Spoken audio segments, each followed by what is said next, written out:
আসসালামু আলাইকুম। আসসালামু আলাইকুম সম্মানিত ভিউয়ার্স। যদি আজকে আমি আমার মুরগির বয়স 27 দিন চলছে। 27 দিন বয়সে মুরগির অবশ্যই সর্দি ডোজ করানো সকলের জন্য জরুরি। কেননা মুরগি খামার করতে গেলে অবশ্যই একটা জিনিস বুঝতে হবে তাদের সর্দিটা কেন লাগে বা কীভাবে সর্দিটা লেগে যায় এবং সর্দি লাগলে কী কী ওষুধ দিতে হবে বা আমি কী কী ওষুধ দিয়েছি যাতে সর্দি লাগলেই মুরগি সুস্থ হয়ে যাবে। সে কারণে এখানে একটি হিসাব আপনাদের বুঝিয়ে দেই।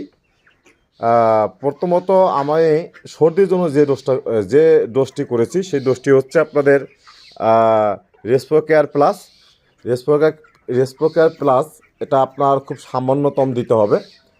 আর এখানে যেটুকু রেসপোকেয়ার প্লাস আমি দিয়েছি এটা দেন আমি যেভাবে দিয়েছি সেটা হচ্ছে যে আমি মোটামুটি 25 লিটার পানিতে 2.5 মিলি 2.5 মিলি অতএব 2.5 মিলি আমি এখানে রেসপোকেয়ার দিয়েছি, 2.5 মিলি।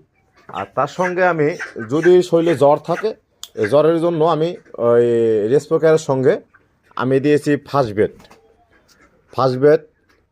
100 গ্রাম। এই ফার্স্টবেড আমি দিয়েছি আপনার প্রতি 5 লিটারে 1 মিলি। অতএব আমি 25 লিটারে পানি দিয়ে আপনার 25 লিটারে দিয়েছি ফার্স্টবেড। 25 লিটারে ফার্স্টবেড দিয়েছি মাত্র 5 মিলি।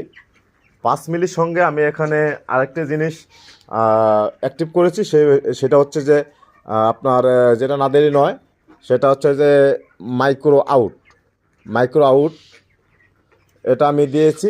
এটাও দিয়েছি আমি লিটারে 3। অতএব 3 × 24 আমি 8 মিলি মাইক্রো আউট দিয়েছি। 3টে একত্রিত করে যখন আমি এটাকে দিয়েছি তাতে আমি মোটামুটি ভালো রেজাল্ট পেয়েছি। সর্দির জন্য এটাই হচ্ছে বড় পাওয়ারি ওষুধ এবং এই ওষুধটা অবশ্যই দেওয়ার সময় আপনাকে একটা জিনিস খেয়াল রাখতে হবে, বেশি দেওয়া যাবে না, অল্পতেই যাতে আপনার যেভাবে আমি দিয়েছি এইভাবে দিলেই সম্ভবত কাজ হবে। এবং আমি আমার মতো করে দিয়েছি, আপনারা অবশ্যই ডাক্তারের পরামর্শ নিয়ে দেওয়ার চেষ্টা করবেন। দিলে আপনারা অবশ্যই মুরগির সর্দির হাত থেকে রক্ষা পাবে।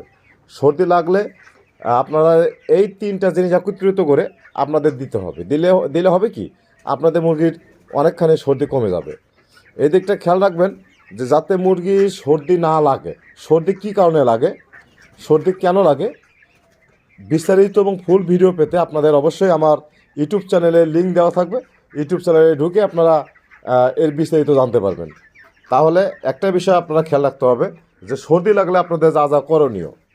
এবং যেদিন আপনি লিটার চেঞ্জ করবেন, মানে লিটারটা যেদিন আপনি চেঞ্জ করবেন সেদিন অবশ্যই আপনাকে 1 লিটার পানিতে 5 থেকে 7 মিলি রেসপোকেয়ার এটা পানিতে মিশিয়ে স্প্রে করে দিতে হবে, অত কুয়াশার মতো করে। তাহলে ওষুধের সঙ্গে যখন আপনি স্প্রে করে দিলেন তারা যে নিঃশ্বাস নেবে নিঃশ্বাসের সঙ্গে ধুলাবালি আর যাবে না। তাদের সর্দি মোটামুটিভাবে অনেকখানি রেহাই পাবে। তো এখানে সর্দি লাগলে যেটুকু করণীয় আপনাদের, সর্দি লাগলে কী করতে হবে সেটা অবশ্যই আপনারা আমি আগেই বলেছি, বিস্তারিত জানতে অবশ্যই আমার ইউটিউব চ্যানেলে আপনাদের যেতে হবে। গেলে আপনারা বিস্তারিত জানতে পারবেন।